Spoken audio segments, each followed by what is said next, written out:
Assalaamu calaykum waraxmatullaahi wabarakaatu. Beri baa waxaa la yidhi tuulo yar ayaa waxaa ku noolaa oday caaqil ah oo aad loogu yaqaanay xikmad iyo duruus ku saabsan dabeecadaha nolosha.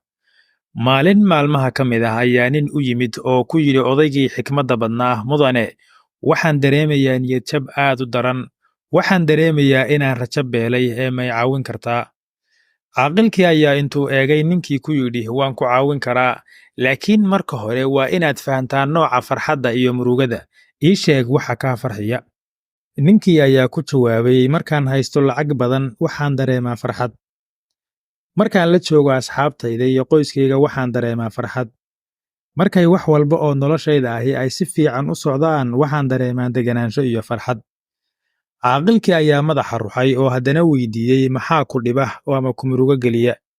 Wuxuu ku jawaabay ninkii, markaan waayo lacag igu filan waan murugoodaa. Markaan kelinimo dareemo waan xanuunsadaa. Markay arrimuhu si wanaagsan u socon waayaan noloshayda waan murugoodaa.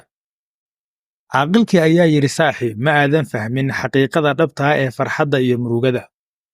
Farxadda dhabta ahi iyo murugada dhabta ahi waxay ka yimaadaan gudaha. Mana aha kuwo ku yimaada duruufo dibadda ah, laakiin sababtu waa fikirkaaga iyo dareenkaaga. Ninkii wuu yaabay oo wuxuu ku yidhi, laakiin sideen u farxi karaa markay wax walba oo hareerahayga ku wareegsan ay wada xun yihiin, ama sidii la rabay aysan ahayn? Waxa uu yidhi, beddel aragtidaada, tusaale halkii aad diiradda saari lahayd waxa aadan haysan, diiradda saar waxa aad haysato.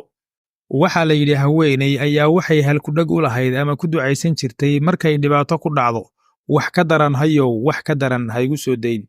Weedhaas oo uu micnaheedu yahay hadday balaayo kugu dhacdo in ay jirto balaayo kale oo ka daran oo uu Ilaahay kaa hayo. Intii aad ku mashquuli lahayd dhibaatooyinkaaga, diiradda saar xalalka iyo sidii aad mushkiladaas ooga bixi lahayd.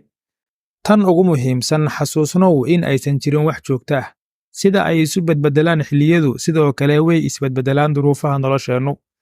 Aqbalaad la'aanta waxaynu ku heli karraa nabad xilligan la joogo. Ninkii waxa uu qaatay talada xikmadda leh, waxa uuna bilaabay in uu diiradda saaro dhinacyada wanaagsan ee nolosha. Waxa uu garwaaqsaday in farxadda dhabta ahi ay ka timaado gudaha, iyo in uu awood u leeyahay in uu xakameeyo fikradihiisa iyo shucuurtiisa. Waqtigu wuxuu awood kuu siinayaa in aad ka gudubto niyad-jabka oo aad mar kale hesho farxad. Sheekadan waxaynu ka arki karraa in ay run tahay in farxadda iyo murugada ay ka yimaadaan gudaha. Markaad beddesho aragtidaada oo aad diiradda saarto dhinacyada wanaagsan ee nolosha, waxaad ka gudbi kartaa caqabad kasta oo uu ku jiro niyad-jabku, adoo u beddelaya farxad iyo raynrayn.